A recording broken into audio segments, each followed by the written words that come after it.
महाराष्ट्राच्याच अर्थसंकल्पाचा नव्हेच तर देशाचा आर्थिक भार सोसणाऱ्या मुंबईचं पुढे रूप कसं असणार आहे ते ठरवण्याच्या दृष्टीने आज माझ्या सहकारी मंत्री महोदयांनी जे मुंबईमध्ये राहणारे कष्टकरी आहेत, म्हणजे दुसऱ्यांची घरं बांधतात पण त्यांची स्वतःची घरं नाही आहेत.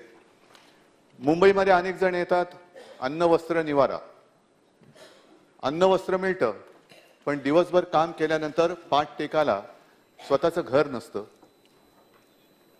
आदरणीय हिंदू हृदय सम्राट शिवसेना प्रमुखांनी जेव्हा 95 साली आपली युतीची सत्ता आली होती, सरकार आलं होतं, तेव्हा या झोपडपट्टीवासियांना मोफत घरं मिळालीच पाहिजे, त्यांची हक्काची घरं त्यांना मिळालीच पाहिजे, हा विचार पुढे मांडला आणि त्या दिशेने पावलं टाकायला सुरुवात केली.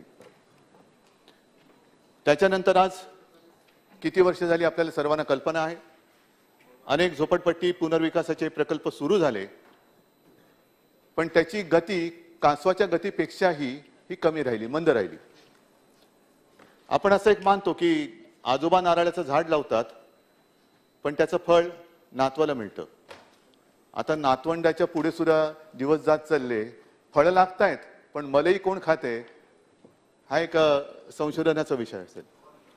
आणि त्याच्यासाठी म्हणून त्या घरांना अनेक वर्ष जे ट्रान्झिट कॅम्पमध्ये लोक राहत आहेत, स्वतःची हक्काची घरं विसरून जाऊन ते राहत आहेत, काबाड कष्ट करतात, तर सुद्धा ते कष्ट करतात.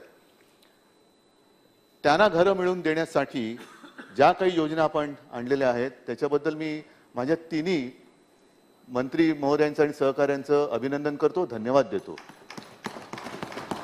कारण मुंबईचा एवढा विचार गांभीर्याने हा शब्द महत्वाचा आहे. कारण विचार केला पण तो बऱ्याचदा सोन्याचा अंड देणारी कोंबडी म्हणून विचार केला गेला. सोन्याचा अंड देते, अंड घेऊन जात आहेत, पण त्या कोंबडीची निगा कोण राखणार हा मुद्दा होता. आणि ती निगा राखणाऱ्या म्हणजे मुंबईसाठी ज्यांनी संघर्ष केला संयुक्त महाराष्ट्राच्या चळवळीत, तिथपासून मग गिरणी कामगार असतील, इतर काबाड कष्ट करणारे लोक असतील, घाम गाळला, रक्त सांडलं, त्यांचा विचार कोणीच केला नव्हता. तो विचार नुसता विचार कागदावरती न ठेवता हा प्रत्यक्ष आणणारं हे जे सरकार आहे त्या सरकारकडनं हे मुद्दे मांडले गेलेत आणि कामाला गती दिली जाते. त्याच्याबद्दल मला शिवसेना प्रमुखांचा पुत्र म्हणून अभिमान वाटतोय. या सगळ्या गोष्टी आपण सांगतो, योजना जाहीर केलेल्या आहेत, पण काही योजना करायच्या मनात आहेत पण केवळ त्या आपल्या हातामध्ये नाही आहेत. उदाहरणार्थ धारावीचा पुनर्विकास. मला आठवतंय मी अनेकदा सांगितलं असेल की ज्या वेळेला आम्ही कलानगरमध्ये राहायला आलो तेव्हा चौफेर पसरलेली खाडी होती. मग विकास झाला, मोठमोठी ऑफिसेस झाली. आज बांद्रा कुर्ला कॉम्प्लेक्स असं म्हणतात की जगातल्या सर्वात महागड्या जागांपैकी ती एक जागा आहे. आणि त्याच्या बाजूला धारावी आहे. धारावीचा विकास झाला पाहिजे पण धारावीचा विकास अजूनही होऊ शकत नाही. याचं कारण दुर्दैवाने केंद्रासोबत जी काही आपली बोलणी सुरू आहे, रेल्वेची जी जमीन आहे त्याच्यात काही पैसे जवळपास 800 कोटी दिले गेलेले आहेत पण अजूनही मी स्वतःही 1-2 वेळा रेल्वे मंत्र्यांशी बोललो, ती जमीन आपल्याला हस्तांतरित होत नाहीये. अशा काही अडीअडचणीच्या गोष्टी आहेत. केंद्राच्या ज्या जागा मुंबईमध्ये आहेत त्या जागांचं सुद्धा काय केलं पाहिजे, कसा त्याचा विनियोग केला गेला पाहिजे याचाही एक नुसता विचार करून चालणार नाही, तर केंद्राकडे पाठपुरावा करून त्याचा एकदा निकाल लावला पाहिजे. मला एका गोष्टीचा अजून आनंद वाटतोय की मुंबईतल्या जनतेसाठी, लोकांसाठी आपण हा सगळा विषय मांडलात. पण एक महत्वाचा मुद्दा की लोकांचं झालं, लोकप्रतिनिधींचं काय.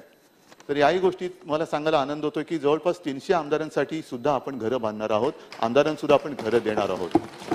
कारण नाही म्हटलं तरी लोकप्रतिनिधींची सुद्धा सर्व पक्षीय एक चांगले संबंध असले पाहिजेत. तर त्या दृष्टीने त्यांना सुद्धा एक राज्याचा विषय मांडल्यानंतर कुठेतरी एक चांगलं घर मिळावं आमदार असेपर्यंत.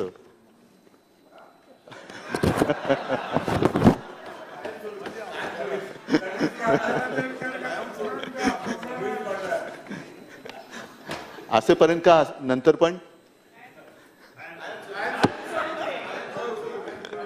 म्हणून प्रतिक्रिया बघितली, असेपर्यंत म्हटल्यानंतर काय होतंय का. तर आमदारांसुद्धा कायमस्वरूपी घरं आपण देत आहोत, त्याबद्दल एक आनंद होतोय. रखडलेल्या झोपडपट्टी पुनर्वसनाची जी योजना आहे त्याच्यामध्ये आम्ही अनेकदा विचार केला की याला पुढे कसं गती कशी द्यायची, कारण त्याच्यामध्ये हाही विषय मांडला गेला की काही विकासकांनी लूटमार केलेली आहे, लुबाडलेला आहे, हे कोण विकासक आहेत, काय आहे याची सुद्धा चौकशी केली जाईल. पण ज्यांची घरं अडलेत त्यांचा काय दोष आहे, आणि म्हणून आपण ॲम्नेस्टी स्कीम आणतोय, ती सुद्धा मोठी या सगळ्यांना घर देणाऱ्या योजनेला चालना देणारी असणार आहे.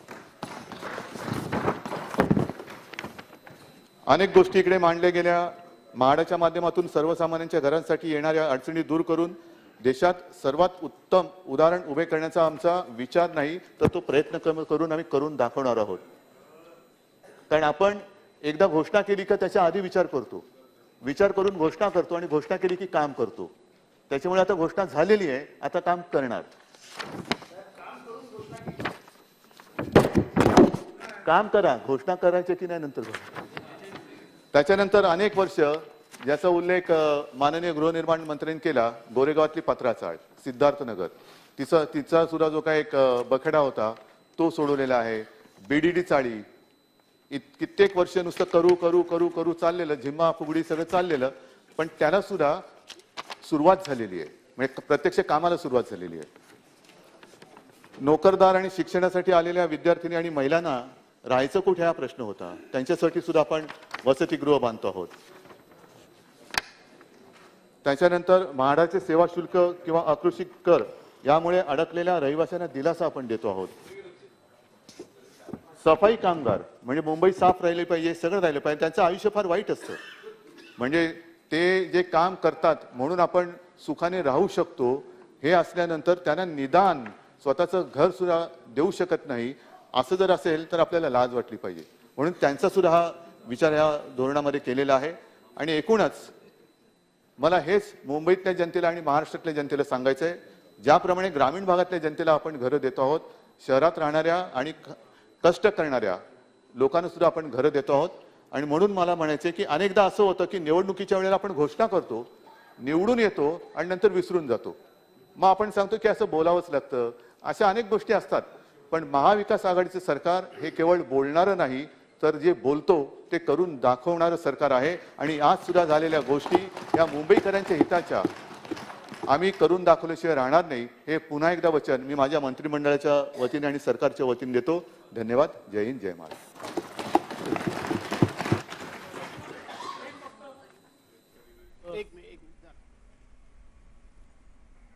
मुख्यमंत्री उद्धव ठाकरे हे विधानसभेमध्ये बोलत होते. जो कष्टकरी वर्ग आहे त्याला म्हणजे झोपडपट्टीवासियांना घरं मिळाली पाहिजेत. फक्त झोपडपट्टीवासियांनाच नाही तर कष्टकरी वर्गाला घरं मिळाली पाहिजेत. त्यासाठी नॉन कन्सेंटिंग